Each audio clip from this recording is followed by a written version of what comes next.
Xalq artisti Zabit Nəbizadənin ailəsində xoş gün yaşanıb. Sənətkarın oğlu Əmrah Aysun adlı xanımla ailə qurub. Cütlüyün toy mərasimi paytaxt restoranlarından birində baş tutub.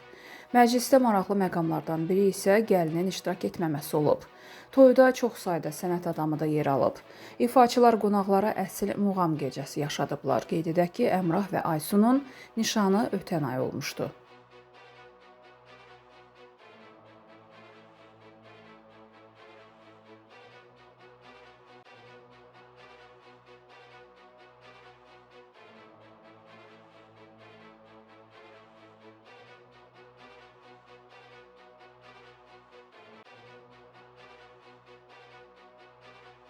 Xalq artisti Flora Kərimova ilk dəfə nəvəsi Lorenlə bağlı etiraf edib. Müğənni Bir Gün proqramında qızı Zümrüdün ana olan ərəfədə yaşadığı çətinliklərdən söz açıb. O bildirib ki, həkimlər Lorenin dünyaya gəlməyəcəyini deyib. Mənə demişlər ki, uşaq doğulmayacaq.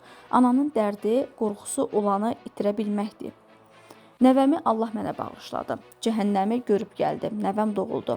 Qeyd edək ki, Flora Kərimovanın bir müddət əvvəl səhhətində problem yaranıb və o hazırda xəstəxanadadır.